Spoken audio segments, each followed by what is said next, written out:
Hello दोस्तों। कल का एपिसोड तो बहुत ही रोमांचक था। क्यों? कल हमने जाना कि हवाई जहाज कैसे पंछियों की तरह ही आसमान में उड़ते हैं और फिर हमने बनाया फेदर आर्ट वर्क। तो आज इसी लीड को आगे लेते हुए सुपर बडी और उनके दोस्त निकले हैं तरह तरह के फेदर्स के बारे में जानकारी हासिल करने के लिए। तो क्यों ना आप लोग भी उनको ज्वाइन करें और जानें कि तरह तरह के पंख पंछियों की बॉडी पे क्या काम करते हैं। ऐसा लगता है कि कल के एपिसोड के बाद सुपर बडी कुछ खास रूप से पंछियों के पंख को लेकर उत्साहित हैं और घूमते घूमते वो ढूंढ लाए हैं एक और फेदर यानी कि पंख, और वो उस पंख को अपने दोस्तों और मिस एम को दिखा रहे हैं और वो कह रहे हैं, देखिए दोस्तों, मैंने ढूंढा एक और नया पंख। अच्छा सुपर बडी, ये बताओ कि इसको छूने पे तुम्हें कैसा लग रहा है? मिस एम, मैं बताऊं, मुझे पता है पंख छूने पे बहुत ही नर्म और मुलायम लगते हैं। मिस एम, लेकिन ये पंख तो उस पंख से अलग है जिससे हमने फेदर आर्ट किया था। हाँ, क्योंकि अलग अलग पंछियों और परिंदों के शरीर पर अलग अलग तरह के पंख होते हैं और तुम इस बात का यकीन नहीं मानोगे कि एक ही परिंदे के शरीर पर एक से ज्यादा तरह के पंख होते हैं। वाओ, ये तो बहुत ही इंटरेस्टिंग लग रहा है मिस एम। क्या हम इसके बारे में और जानकारी हासिल कर सकते हैं? देखिए, मेरा क्यू मीटर भी लो की तरफ चला गया है। इसको हाई पे लाने के लिए हमें नई रिसर्च तो करनी पड़ेगी ना। हाँ, क्यों नहीं, ऑफ कोर्स। चलो शुरू करते हैं। लेकिन शुरू करने से पहले दोस्तों हम लोग क्या कहेंगे? Let's unleash the power of curiosity. जानते हो ये हम लोग क्यों कहते हैं? क्योंकि ये है हमारा टिकट नए एडवेंचर की तरफ बढ़ने का। चलो बताओ सुपर बडी, तुम क्या जानना चाहते हो? मिस एम, क्या आप हमें ये जानने में मदद कर सकती हैं कि एक पक्षी के शरीर पर कितनी तरह के पंख होते हैं? हाँ, क्यों नहीं। चलो हम लोग इस बार क्यूब बुक की मदद से ये जानकारी हासिल करते हैं। क्या कहते हो? हाँ मिस एम, चलिए शुरू करते हैं। क्यूब बुक से जानकारी हासिल करने के बाद अब सुपर बडी और उनके दोस्त आपस में बातचीत कर रहे हैं तरह तरह के पंखों के बारे में। सुपर बडी कहते हैं कि क्यूब बुक में लिखा है कि पंछियों के शरीर पे 3 तरह के पंख होते हैं। उनके नाम हैं फ्लाइट फेदर्स, बॉडी फेदर्स और डाउन फेदर्स। हाँ, ये वाले पंख को तो मैं जानती हूँ। कल हमने फ्लाइट फेदर से ही अपना फेदर आर्ट वर्क किया था और ये वाले जो पंख हैं ये पंछियों के पंख और पूंछ पर मिलते हैं। ओ, और ये वाला पंख जो डाउन फेदर है, मुझे लग रहा है आज जो मैं पंख ढूंढ के लाया था ना, वो डाउन फेदर है। देखो ये कितना ही सॉफ्ट है। और क्यू बुक में लिखा है कि ये वाले पंख पंछियों को उनके शरीर में गर्माई बनाने में मदद करते हैं।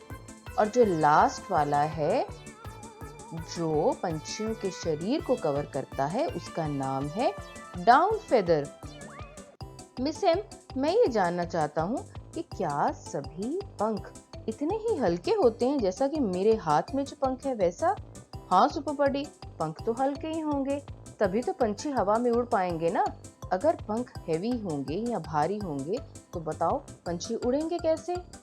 हाँ मिस एम, क्या मुझे ये बता सकती हैं कि क्या सभी चीजों का भार या वेट होता है? हाँ देखिए मिस एम, जैसे कि ये जो पत्थर है, इसको जब मैं हाथ में पकड़ता हूँ तो मुझे ये उठाने के लिए दोनों हाथ का जोर लगाना पड़ता है, लेकिन जब मैं इन पंखों को पकड़ता हूँ तो ये तो बहुत हल्के से लगते हैं। बिल्कुल सही दोस्तों, हर ऑब्जेक्ट का अलग वेट या तौल होता है, कुछ का ज्यादा कुछ का कम। जैसे पत्थर का तौल ज्यादा और पंख का तौल कम होता है। मिस एम, क्यों ना हम इसके बारे में भी थोड़े से और एक्सप्लोर करें? मैं जानना चाहता हूँ वेट यानी कि भार के बारे में। हाँ क्यों नहीं, इसे हम एक्सप्लोर करेंगे एक गेम के जरिए। मैं तुम लोगों को कुछ कुछ सामान पकड़ाऊंगी और तुम उसे उठाकर मुझे बताना कि उसका वेट तुम्हें हेवी यानी कि भारी लग रहा है या लाइट। ये चलिए शुरू करते हैं। अच्छा चलो, तुम्हारी बारी, तुम पकड़ो ये पंपकिन। पंपकिन मिस एम, ये तो भारी है, दिखने में हल्का लग रहा था, मैं इसे जमीन पे रख रही हूँ। हा हा हा हा हा। और तुम पकड़ो ये धनिया पत्ती यानी कि कोरिएंडर लीव्स। अरे ये तो बहुत हल्के हैं मिस एम, बिल्कुल वैसे ही जैसे पंछियों के पंख। और ये उठाओ स्टूल और बताओ कि ये भारी है या हल्का। भारी है मिस एम, भारी। अच्छा, अब तुम पकड़ो ये ऊन का गोला और बताओ इसको उठाने पे तुम्हें कैसा लग रहा है। ये भी हल्का है मिस एम, ये तो उन गेंद से भी हल्का है जिससे हम लोग क्रिकेट खेलते हैं। बिल्कुल सही। और दोस्तों, इसे हम कहते हैं एक्सपीरियंशियल लर्निंग यानी कि करके सीखने की कला। मिस एम, आइए हम अपने एडवेंचर को आगे बढ़ाते हैं और मेरे पास एक जबरदस्त आइडिया है। क्या हम एक बैलून को पंछी की तरह उड़ा सकते हैं? हाँ, क्यों नहीं। और हम लोग उसका चेहरा भी बनाएंगे मिस, और हम उसके ऊपर थोड़े से पंख भी लगाएंगे जैसे कि बर्ड्स के ऊपर होते हैं।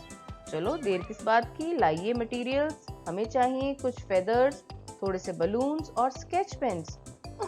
मिस एम देखिए ना, मेरा बलून ऊंचा नहीं उड़ रहा है। मिस एम, इस बात का जवाब मैं दूं? तुम्हारा बलून इसलिए नहीं उड़ रहा है क्योंकि तुमने उस पे बहुत सारे फेदर्स लगा दिए हैं और वो हेवी हो गया है यानी कि भारी। तुमने देखा था ना, पंछियों के पंख हल्के होते हैं ताकि वो उड़ पाए। अब तुमने इसका वेट इतना बढ़ा दिया है इसलिए तुम्हारा बलून नहीं उड़ पा रहा है। शानदार प्रदर्शन दोस्तों, मैं तुम लोगों की रचनात्मक और सामूहिक टीम वर्क से बहुत ही इम्प्रेस्ड हूँ। Thank you miss M. शुक्रिया तो आपका जो आप हमें इतने इंटरेस्टिंग एडवेंचर्स कराती हैं। देखिए, मेरा क्यू मीटर भी इस चीज से अग्री कर रहा है। चलिए दोस्तों, आज के लिए इतना ही। अगले हफ्ते मिलेंगे एक नए एपिसोड, नए थीम के साथ। धन्यवाद।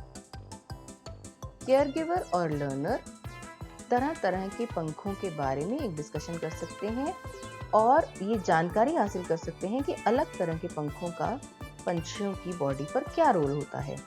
इसके साथ ही आप इंट्रोड्यूस कर सकते हैं हेवी और लाइट का कॉन्सेप्ट उन चीज़ों की मदद से जो इजीली आपके आसपास उपलब्ध हैं।